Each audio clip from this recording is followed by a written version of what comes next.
दिसंबर 2025 के week number 4 का discussion आपसे हम आज की इस वीडियो के अंदर करने जा रहे हैं और इसी के साथ 2025 के जनवरी मंथ से लेकर दिसंबर मंथ तक का complete weekly current affair discussion आप लोगों को प्रोवाइडेड हो गया है। अब आप लोग जिस भी एग्जाम की तैयारी कर रहे हो, एसएससी का कोई भी एग्जाम हो, यूपीएससी का कोई भी एग्जाम हो, स्टेट पीसीएस एग्जामिनेशन हो, डिफेंस सेक्टर के किसी भी एग्जाम की आप तैयारी कर रहे हो, सीयूईटी हो, रेलवे के एग्जामिनेशन हो, सभी एग्जामिनेशन को ये आपकी सीरीज टारगेट करती है। तो मेरे इसी यूट्यूब चैनल की प्लेलिस्ट में आपको सारी वीडियोस प्रॉपर सीक्वेंस में मिल जाएंगी। ना सिर्फ वीडियोस, आपको जो कम पीडीएफ्स हैं हर वीकली डिस्कशन की, वो भी मेरे एप्लीकेशन पर अवेलेबल है, तो वो भी आप लोग एक्सेस कर सकते हैं। तो एक मजेदार डिस्कशन रहा और मैं खुद भी अच्छा फील कर रहा हूँ कि पूरे साल के करंट अफेयर के डिस्कशन को एक अच्छे तरीके से आप लोगों को मैंने डिलीवर किया। आई होप आप इससे कुछ फायदा निकाल पाएंगे। तो चलिए फटाफट से इस डिस्कशन को भी हम आज खत्म करते हैं, जिसके अंदर हम सप्ताह नंबर 4 ऑफ दिसंबर 2025 को डिस्कस करेंगे। तो पहला सवाल ये रहा आपकी स्क्रीन पर। सवाल पूछता है एनाटो, व्हाट इज दिस एनाटो, जिसको हाल ही में न्यूज में देखा गया। भाई इसको हम इंपॉर्टेंट कैटेगरी के अंदर डालेंगे। क्यों? क्योंकि जितने भी आप अपने जैसे योगर्ट हो गया या फिर बटर हो गया या फिर जैसे कि चीज होता है, उसके अंदर जो येलो कलर होता है ना, वो एक नेचुरल फूड कलर होता है। और वो जो नेचुरल फूड कलर होता है ना, वो आपके इसी अन्नाटो से आता है, इसलिए चर्चा में रहता है। तो पहले तो हमने ये जान लिया कि ये एक natural food colour and flavouring agent है। तो सवाल का आंसर हमें मिल गया। अब हुआ क्या, चर्चा इसलिए होने लगी कि भाई अन्नाटो जो कि एक नेचुरल फूड कलर और फ्लेवरिंग एजेंट है, इस पर ना सीएसआईआर काम कर रहा है। सीएसआईआर की एक एजेंसी है, सीएफटीआरआई, उसकी एजेंसी काम कर रही है। तो ये जो अन्नाटो है, इसको लेकर पूछा जा सकता है कि कौन से ट्री से आता है, तो वो भी हमसे याद रखना है। उसमें याद रखेंगे आप अचीटो, अचियोटे ट्री, इस ट्री से आपका ये निकाला जाता है। तो इसके जो बीज होता है ना, ये उससे मिलता है। और स्पेशली ये जो ट्री है, ये आपका अमेरिका के अंदर पाया जाता है। तो ये चर्चा में था क्योंकि सीएसआईआर सीएफटीआरआई मैसूर इसके ऊपर काम कर रहा है। चीज, बटर, आइसक्रीम जैसे प्रोडक्ट को येलो और ऑरेंज कलर देने का काम करता है। तो ये हमारे लिए इंपॉर्टेंट है। तो ये प्लांट बेस्ड एक नॉन सिंथेटिक कलर है। फूड सेफ्टी पॉइंट से इसको काफी सेफ माना जाता है, वरना लोग सिंथेटिक कलर यूज करते हैं ना, तो इसलिए आपका चर्चा में रहता है। तो कल कोई पूछ सकते हैं कि भाई है क्या चीज, है ना। चलो आगे बढ़ेंगे। नेक्स्ट है, what is the main objective of the Bharat net project. पिछली क्लास के अंदर भी मैंने आपसे इस भारत नेट परियोजना के बारे में चर्चा करी थी। इन्होंने पूछा है कि भाई इसका मुख्य जो उद्देश्य है वो क्या है। तो Bharat net government of India का एक मेगा डिजिटल इंफ्रास्ट्रक्चर प्रोजेक्ट है, जो कि 2011 में अप्रूव हुआ था। तो पहले अप्रूव कब हुआ भाई, ये सवाल आपसे कल को पूछा जा सकता है। 2011 में ये अप्रूव किया गया। और इसका जो मुख्य काम होता है ना, वो हर ग्राम पंचायत तक जो ब्रॉडबैंड कनेक्टिविटी है उसको पहुंचाना। तो यहां पर आपका आंसर क्या बन जाएगा कि अभी इसका ऑब्जेक्टिव क्या था। इसका ऑब्जेक्टिव हमने याद रख लिया कि to provide broadband connectivity to all gram panchayat. तो इससे जैसे ई हेल्थ पर चर्चा होती है, ई एजुकेशन पर चर्चा होती है, ई गवर्नेंस के ऊपर चर्चा होती है, उसकी जैसी सर्विसेज को पॉसिबल करना इसी की हेल्प से हो पा रहा है। तो प्राइवेट प्लेयर्स जैसे होते हैं, जैसे आईएसपीज होते हैं या फिर जो केबल ऑपरेटर्स होते हैं, वो भी इसी नेटवर्क का यूज कर सकते हैं। तो ये भारत नेट प्रोजेक्ट है, इंपॉर्टेंट है। इसका जो पहला फेज है ना, वो कंप्लीट हो गया है। फिर इसका फेज 2 आएगा, फेज 3 आएगा, जिसमें लगभग फेज 2 के अंदर ये 1.5 लाख जीपी जो कनेक्ट है उनकी बात कर रहे हैं। तो एग्जाम पॉइंट ऑफ व्यू से हमारे लिए इंपॉर्टेंट हो गया कि भारत नेट क्या है। ये डिजिटल इंडिया की बैकबोन है, रूरल कनेक्टिविटी में ये हेल्प करेगा। तो अच्छा सवाल है ये। ओके, आगे बढ़ेंगे। नेक्स्ट है Kavach system has been developed by which organisation. इस कवच प्रणाली के बारे में पूछ रहे हैं कि किस संगठन के द्वारा इसको विकसित करा गया है। बहुत ज्यादा चर्चित है। आपने सुना होगा कि जो कवच है ना, वो एक स्वदेशी है, एक इंडिजिनसली ऑटोमेटिक ट्रेन प्रोटेक्शन है। ईटीपी सिस्टम जिसको कहा जाता है, तो जो हमारा इंडियन रेलवेज है ना, उसमें सेफ्टी के लिए बनाया गया है। और इसे डेवलप किसके द्वारा करा गया है? इसको आरडीएसओ के द्वारा डेवलप करा गया है, जिसे हम कहते हैं research design and standards organisation. तो ये बहुत ही इंपॉर्टेंट एक सिस्टम है, जिसमें जो कवच ट्रेन्स, मतलब जो कवच है ना, वो ट्रेन्स के बीच में जैसे कॉलिजन हो जाते हैं, वो भिड़ जाती हैं, उसको अवॉइड करने का काम करेगा। इवन जो ड्राइवर की गलती होने पर अगर मान लो कि कोई ऐसी सिचुएशन बन गई, तो वहां पर ऑटोमेटिक ये ब्रेकिंग लगाई जा सकती है इस कवच सिस्टम से। तो ये हमारे लिए इंपॉर्टेंट है। तो लगभग 2000 से ज्यादा किलोमीटर रूट पर इसको कमीशन कर दिया गया है। 4000 से ज्यादा जो लोकोमोटिव है वो इसके अंदर ये फिट करा जा चुका है। इवन 40,000 से ज्यादा स्टाफ को इसको लेकर ट्रेनिंग दे दी गई है। तो कवच एक इंपॉर्टेंट चीज है, एक अच्छा सिस्टम है, जो कि रेलवे टेक्नोलॉजी का मेक इन इंडिया एक प्रोडक्ट है। याद रखेंगे। तो ये research design and standard organisation के द्वारा इसको बनाया गया है। नेक्स्ट अभी ICGS सार्थक that was recently seen in news is classified as which type of vessels? ICGS सार्थक के बारे में पूछ रहे हैं, जो कि हाल ही में समाचारों में रहा। ये किस प्रकार का पोत है जी? तो ICGS सार्थक एक ऑफशोर पेट्रोल वेसल है। पहले तो ये जानेंगे, यानी कि ये अपतटीय गश्ती पोर्ट है, जो कि इंडियन कोस्ट गार्ड के लिए बनाया गया है। और ये किसके द्वारा बनाया गया है? ये गोवा शिपयार्ड लिमिटेड के द्वारा इस ICGS सार्थक को बनाया गया है। तो चाबार पोर्ट ईरान गया है, वहां पर एक स्ट्रैटेजिक इंपॉर्टेंस के लिए। अब आपसे पूछा जाएगा कि इसको कमीशन कब करा गया था? तो 2021 के अंदर इसको कमीशन करा गया था। अब आप मुझसे बोलेंगे कि जी ये जो ऑफशोर पेट्रोल वेसल होते हैं, इनका काम क्या होता है? तो रेस्क्यू के लिए यूज होता है, इवन रिसर्च के लिए इसका यूज करा जाता है, एंटी स्मगलिंग के लिए इसका काम करा जाता है, जो मैरीटाइम एनवायरमेंटल प्रोटेक्शन होती है वो प्रोवाइड करता है, मैरीटाइम सिक्योरिटी ये प्रोवाइड करता है। तो ये ICGS सार्थक का आपका चर्चा में नाम था, क्योंकि इसको मैंने आपको बताया कि इसको स्ट्रैटेजिक इंपॉर्टेंस के लिए ये ईरान गया है, उनके चाबार पोर्ट गया है। तो ये हमसे सवाल पूछा जा सकता है कि किस प्रकार का है, कब कमीशन करा गया था, किसने बनाया था, याद रखेंगे। नेक्स्ट है, who has become the first women officer to graduate from the Indian military academy Dehradun? IMA यानी कि भारतीय सैनिक एकेडमी देहरादून से स्नातक होने वाली पहली महिला अधिकारी कौन बनी है? ये किसी ना किसी एग्जाम में पक्का पकड़ाया जाने वाला है। तो ये जो यहाँ पर सेकंड ऑप्शन में साई जादव का नाम दिया गया है ना, इनको याद रखिएगा। सिर्फ 23 साल की एज में IMA से ग्रेजुएट होने वाली ये पहली वुमेन ऑफिसर बनी है। ठीक है। IMA को लेकर एक सवाल मैं आपसे पूछता हूं कि इसको कब स्टार्ट करा गया था? तो ये भी याद रखना है, 1932 के अंदर IMA को स्टार्ट किया गया था। और 1932 के बाद कितने साल हो गए? लगभग 93 इयर्स। उसमें पहली बार एक वुमेन ऑफिसर वहां से ग्रेजुएट हुई है। ओके। तो साई जादव को कमीशन करा गया है टेरिटोरियल आर्मी के लेफ्टिनेंट के रूप में। 2026 के जून से पैरेड में हिस्ट्री रिपीट करेंगी ये। तो ये बड़ा इवेंट है, साई जादव का नाम आपको भी यहाँ पर याद रखना है। नेक्स्ट है, development communication and information dissemination scheme is associated with which ministry? Development communication and information dissemination scheme किस मंत्रालय से संबंधित है? इस प्रकार के सवाल हमसे पूछे जाते हैं। तो देखिए, ये जो मैं बात कर रहा हूँ, development communication information dissemination scheme, ये एक सेंट्रली सेक्टर स्कीम है, जो कि ministry of information and broadcasting की अंदर में आपका काम करते हैं। तो इस स्कीम का मेन उद्देश्य क्या है? जो गवर्नमेंट स्कीम्स या फिर उनके प्रोग्राम्स होते हैं, उनकी इंफॉर्मेशन को लोगों तक इफेक्टिवली पहुंचाना। ठीक है। और इवन जो इसका इम्प्लीमेंटेशन है ना, वो CBC करेगा, यानी कि जो सेंट्रल ब्यूरो ऑफ कम्युनिकेशन है ना, उसके थ्रू होता है, जो MIB की एक यूनिट है।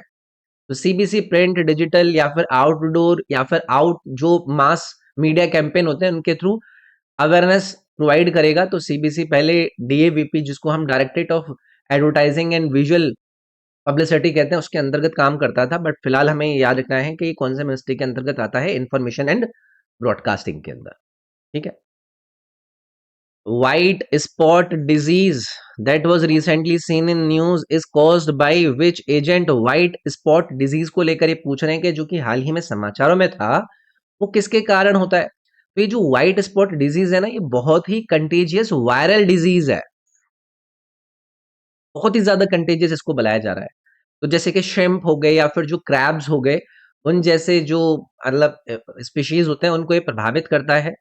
और ये वायरस की वजह से होता है, व्हाइट स्पॉट सिंड्रोम वायरस, जिसको WSSV के नाम से जाना जाता है। लिख देते हैं चलो यहाँ पर, WSSV क्या है? व्हाइट स्पॉट सिंड्रोम वायरस, इसकी वजह से ये होता है। तो इसके अंदर क्या होता है ना, मतलब इसके इस डिजीज के अंदर जो डीकैप्ड आपके क्रस्टीन्स होते हैं, यानी कि जो मैरीन स्पीशीज होते हैं, जो फ्रेश वाटर या फिर ब्रैकिश वाटर्स होते हैं, वो सबसे ज्यादा वल्नरेबल कैटेगरी के अंदर आ जाते हैं। और ह्यूमन के लिए डिसीज हार्मफुल नहीं होती है, लेकिन जो एक्वेटिक इंडस्ट्री है उसका काफी ज्यादा नुकसान इस डिजीज की वजह से होता है, इसलिए हमसे चर्चा में पूछा जा सकता है। नेक्स्ट, एक वाइल्ड लाइफ सेंचुरी का नाम यहाँ पर दिया गया है खैउनी वन्यजीव अभ्यारण्य। इसकी लोकेशन बताइए कि ये कौन से भारतीय राज्य के अंदर है। हुआ क्या, फॉरेस्ट डिपार्टमेंट ने इस वाइल्ड लाइफ सेंचुरी जो कि मध्य प्रदेश के अंदर लोकेटेड है, इसमें वाइल्ड डॉग्स या फिर जो ढोल्स होते हैं उनकी साइटनिंग को रिकॉर्ड किया है। तो ये जो वाइल्ड डॉग्स होते हैं ना, ये रेड डॉग या फिर विस्लिंग डॉग भी इनको कहा जाता है। हाईली सोशल कॉर्निवोरस स्पीशी हैं, जो कि एंडेंजर्ड कैटेगरी में आता है IUCN की रेड लिस्ट के अनुसार। तो ये हमारे लिए चर्चित है। इसने पूछा कि इनकी जो साइटनिंग हुई है वो इस खैवनी वन्यजीव अभ्यारण्य के अंदर हुई है, तो इसलिए हमने इसके अंदर MP को आंसर कर दिया। Which state government approved the platform-based gig workers registration and welfare act in दिसंबर 2025? दिसंबर 2025 में प्लेटफॉर्म आधारित गिग वर्कर्स पंजीकरण एवं कल्याण अधिनियम को किस राज्य सरकार ने मंजूरी दी है? इस प्रकार के इवेंट हमसे पूछे जाते हैं। तो झारखंड ने इस platform based gig workers registration and welfare act 2025 को पास कर दिया है। इस एक्ट का जो मुख्य उद्देश्य है वो है गिग और जो प्लेटफॉर्म वर्कर्स होते हैं उनको लीगल रिकॉग्निशन और सोशल सिक्योरिटी दी जाए। इसके अंदर जितने भी गिग वर्कर्स वेलफेयर बोर्ड होते हैं वो बनाया जाएगा, जो कि रजिस्ट्रेशन ID कार्ड्स या फिर जो वेलफेयर स्कीम्स होती हैं उनको हैंडल करने का काम करेगा। तो ये हमारे लिए इंपॉर्टेंट हो जाता है। झारखंड के द्वारा इसको अप्रूव किया गया है, तो ये सवाल बनेगा। Which state won the Syed Mushtaq Ali trophy, यानी कि स्मैट 2025। Syed Mushtaq Ali trophy domestic T20 format होता है हमारे देश के अंदर, देखा होगा आपने। तो ईशान किशन की कप्तानी में झारखंड के द्वारा इस मैच को पहली बार जीता गया ना, तो ये पहली बार जीता है झारखंड, और ये हिस्ट्री बनाई है इन्होंने। आपसे पूछा जाएगा कि किसको इन्होंने फाइनल में हराया, तो हरियाणा को इन्होंने फाइनल में हराया था 69 रनों से। तो कैप्टन ईशान किशन ने इसमें 100 मारी थी, 101 रन मारे थे सिर्फ 49 बॉलों में, बहुत ही खतरनाक पारी खेली थी। झारखंड ने इसमें टोटल बनाए थे 263, 2 विकेट के नुकसान पर। तो ये ऐसे भी पूछा जा सकता है कि सैयद मुश्ताक अली ट्रॉफी के फाइनल का हाईएस्ट स्कोर कितना है, तो 263 याद रखना है आपको। 263 नहीं, 263 का तो टारगेट था, 3 विकेट के नुकसान पर इन्होंने बना दिया था, तो याद रखेंगे इसको। नेक्स्ट है अंतरिक्ष प्रयोगशाला, यानी कि स्पेस लैब्स एक इनिशिएटिव है कौन सी संस्था का? सवाल क्लियर है, इस तरीके के सवाल पूछ लिए जाते हैं। तो ये जैसे हमारे मतलब SPACs होते हैं, उन्होंने रिक्वेस्ट करी है कि भाई ये एक प्रपोजल है, इस इश्यू हम कर रहे हैं, जिसके थ्रू अंतरिक्ष प्रयोगशाला यानी कि जो स्पेस की लैब्स हैं या फिर जो कॉलेजेस हैं, कॉलेजेस के अंदर और यूनिवर्सिटीज के अंदर इसको सेटअप करेंगे। तो ये इंडिया का first of its kind initiative है, जिसमें स्टूडेंट्स को हैंड्स ऑन स्पेस टेक्नोलॉजी की ट्रेनिंग दी जाएगी। और इन SPACs प्रोजेक्ट्स का कोस्ट लगभग 75% फंड करेगा, लेकिन मैक्सिमम 5 करोड़ तक का इंस्टीट्यूशन रखी गई है। तो ये एक इंपॉर्टेंट इवेंट है। कौन सी संस्था इसको लॉन्च कर रही है? Indian national space promotion and authorisation centre, ये हमें याद रखना है। एक आइलैंड का नाम दिया गया है Hainan Island, that was recently seen in news. बताइए कि इसकी लोकेशन कौन सी कंट्री के अंदर है। अब ऐसे मल्टीपल आइलैंड आपके चर्चा में आते हैं, तो हुआ क्या ना, चाइना ने इस हेलन आइलैंड को मेनलैंड कस्टम से अलग कर दिया है, ताकि वो जो ट्रांस पैसिफिक ट्रेड डील है ना उसमें एंट्री ले सके और एक हांगकांग स्टाइल कमर्शियल हब को इसमें डेवलप कर सके। तो ये हेनन को लेकर पूछा जा सकता है, जो कि चाइना का एक साउदर्न मोस्ट ट्रॉपिकल आइलैंड है और इसे हवाई ऑफ चाइना भी कहा जाता है। मैं लिख देता हूं, इसको क्या कहा जाता है? हवाई ऑफ चाइना। तो इसका आंसर क्या हो गया भाई? इसका आंसर चाइना हो गया, तो याद रखेंगे। नेक्स्ट है, फिर से एक वाइल्ड लाइफ सेंचुरी का नाम पूछा जा रहा है, चापोरी वाइल्ड लाइफ सेंचुरी। इसकी लोकेशन बताइए कि ये कौन से राज्य के अंदर लोकेटेड है। क्यों? क्योंकि गवर्नमेंट ऑफिशियल्स ने जो पूरा चोपड़ी वाइल्ड लाइफ सेंचुरी है उसके अंदर इंक्रोज्ड लैंड का इंस्पेक्शन किया, जो कि कंपेंसेटरी एफोरेस्टेशन के लिए आइडेंटिफाई करी गई थी। तो ये जो चोपड़ी सेंचुरी है ये ब्रह्मपुत्र रिवर के साउदर्न बैंक पर आपका पड़ती है, लेकिन राज्य इन्होंने पूछा है तो ये आपका आएगी असम के अंदर। चर्चा में क्यों है? देखो इसीलिए हमारे न्यूज बनता है, ठीक है। नेक्स्ट एक स्कीम का नाम दिया गया है जियो पारसी स्कीम, को इंप्लीमेंट करा गया है कौन से मिनिस्ट्री के द्वारा, कौन से मंत्रालय के द्वारा? तो जियो पारसी स्कीम के थ्रू जो पारसी पॉपुलेशन है ना उसके डिक्लाइन को सक्सेसफुली कंट्रोल किया गया है। और इस स्कीम को 2013-14 में लॉन्च किया गया था, जिसका ऑब्जेक्टिव था पारसी कम्युनिटी की पॉपुलेशन को स्टेबलाइज करना और उसको इंक्रीज करना। तो स्कीम जो साइंटिफिक मेडिकल प्रोटोकॉल्स होते हैं या फिर जो स्ट्रक्चर्ड इंटरवेंशंस होती हैं उस पर आधारित है। इम्प्लीमेंटेशन स्टेट गवर्नमेंट्स और पारसी इंस्टीट्यूशंस की सपोर्ट से इसमें करा जाता है। तो ये केंद्र सरकार की स्पॉन्सर्ड स्कीम है। तो यहाँ पर हमारा आंसर क्या बन जाएगा? मिनिस्ट्री ऑफ माइनॉरिटी अफेयर्स के द्वारा इंप्लीमेंट करी जाती है जियो पारसी स्कीम। बीओपीएस यानी कि bureau of port security function करता है इन दिए गए चार विकल्प में से कौन से मंत्रालय के अंतर्गत? तो हुआ क्या, गवर्नमेंट इस बीओपीएस यानी कि bureau of port security setup करने जा रही है, जो कि शिप्स और पोर्ट्स फैसिलिटीज की सिक्योरिटी को आपका इंश्योर करेगा। तो ये जो बॉडी है ना वो मर्चेंट शिपिंग एक्ट 2025 का एक सेक्शन है, उसके अंतर्गत एक वैधानिक निकाय है, एक स्टैच्यूटरी बॉडी है जो कि ministry of ports shipping and waterways के अंतर्गत काम करती है। आगे बढ़ेंगे। एक नाम दिया गया है चेन्नई कला, that was recently seen in news mainly occur in which region of India. ये चेन्नई कला जो हाल ही में समाचारों में थी, ये भारत के किस क्षेत्र में मुख्य रूप से होता है? तो हुआ क्या, ये जो चिल्ली कला है ना ये कश्मीर का सबसे हार्श विंटर पीरियड है, मतलब सबसे ज्यादा जब वहां पर ठंड पड़ती है। तो 40 दिन का फेज होता है जिसमें 21 दिसंबर से 30 जनवरी तक ये रहता है। तो इस टाइम पर टेम्परेचर ना माइनस में चला जाता है और यहाँ पर ना बहुत भारी मात्रा में बर्फ पड़ती है, कोल्ड वेव्स चलती हैं। तो हमसे पूछा जा सकता है कि भाई ये न्यूज में था, बताइए कौन से क्षेत्र में होता है? तो कश्मीर से संबंधित है, याद रखेंगे चिल्लई कला। Okay. Which state government launched a conservation initiative to protect the smooth-coated otter in the Kaveri River Delta?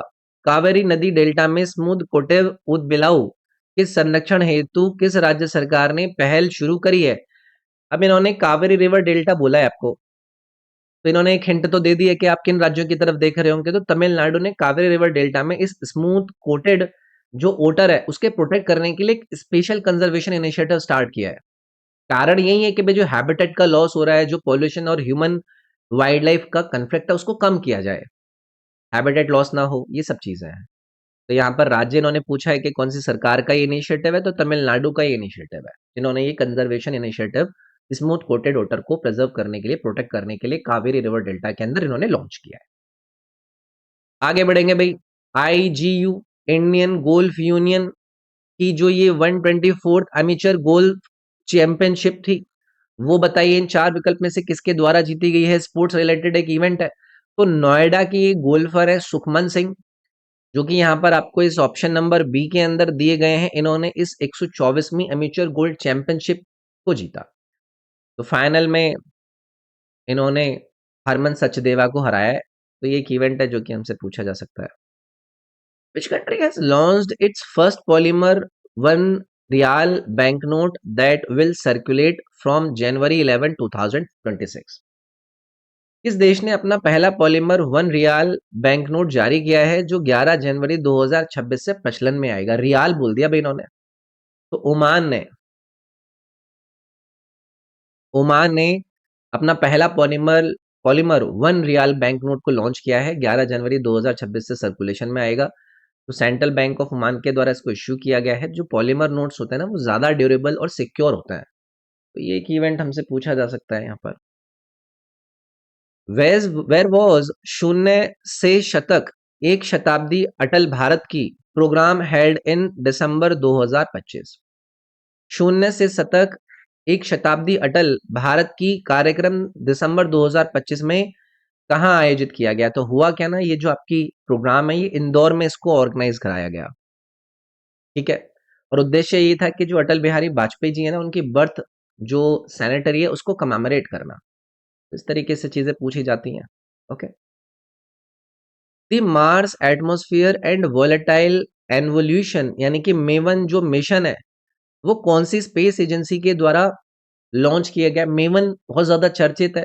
तो नासा का ये मेवन जो स्पेसक्राफ्ट है ना, जो कि मार्स के अराउंड में ऑर्बिट कर रहा है, उससे कॉन्टैक्ट टूट गया। पिछली क्लास में भी मैंने डिस्कस किया था। तो ये जो मेवन है ना, ये मतलब इसका जो काम था वो मार्स की जो अपर एटमॉस्फेयर है उसको स्टडी करना और एक ये समझना कि भाई मार्स की जो हवाएं हैं वो धीरे धीरे स्पेस में कैसे स्केप हो गई।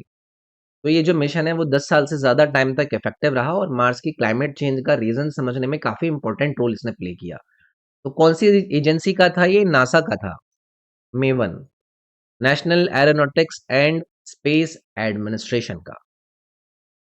Where is the headquarter of the Indian Council of Forestry Research and Education यानी कि ICFRE लोकेटेड? भारतीय वानिकी अनुसंधान एवं शिक्षा परिषद का मुख्यालय ये पूछ रहे हैं। तो हुआ क्या, ये जो ICFRE है ना, अरावली रेंज के हिल्स को आइडेंटिफाई करने के लिए डिस्ट्रिक्ट वाइज रिपोर्ट प्रिपेयर करेगा, स्पेशली माइनिंग पर्पस के लिए। बहुत ज्यादा चर्चा में था ना। तो ये जो ICFRE है ना, ये इंडिया की एपेक्स फॉरेस्ट रिसर्च बॉडी है, जिसका हेडक्वार्टर हमसे पूछा जा सकता है ये कहाँ पर है? ये देहरादून के अंदर है, लोग उत्तराखंड के अंदर। तो ministry of environment and climate change के अंदर ये एक ऑटोनमस बॉडी है। तो ये एक इवेंट हमसे पूछा जा सकता है। ओके।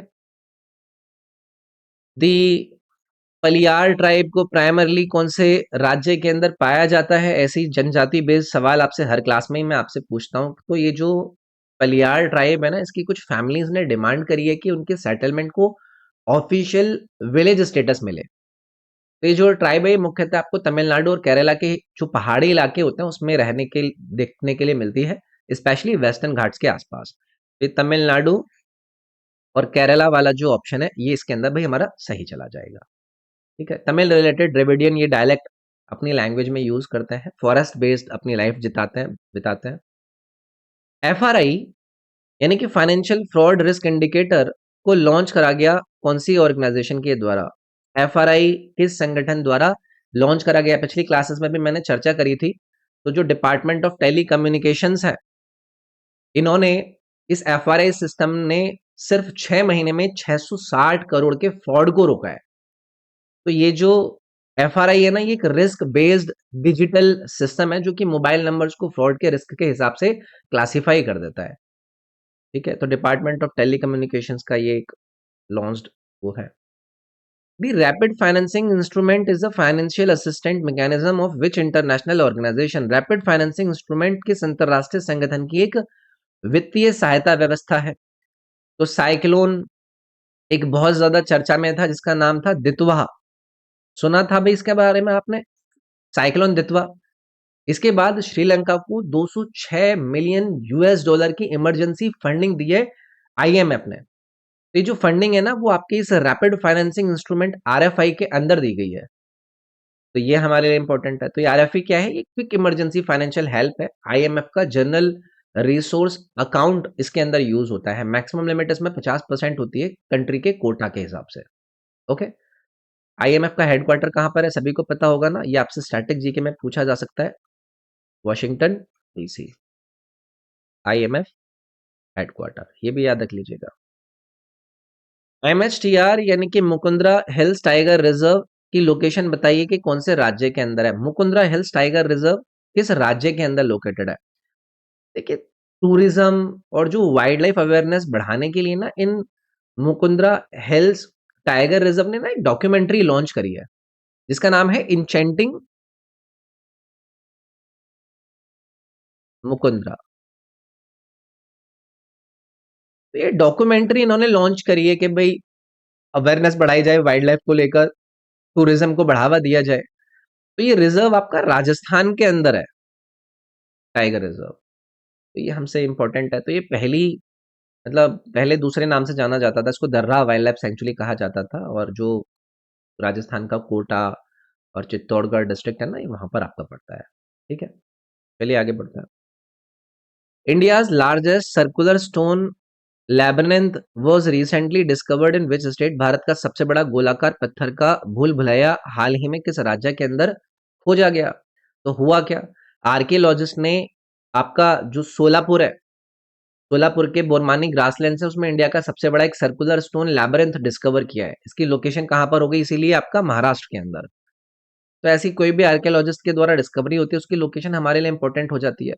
तो इसके अंदर ना आपको मल्टीपल कंसेंट्रिक स्टोन रिंग्स बनती हुई नजर आती हैं, जिसमें बीच में एक टाइट स्पाइरल है जो बिल्कुल चक्रव्यूह जैसे है। तो स्ट्रक्चर का जो रिंग है ना, वो सतवाहना डायनास्टी से लगाया जा रहा है।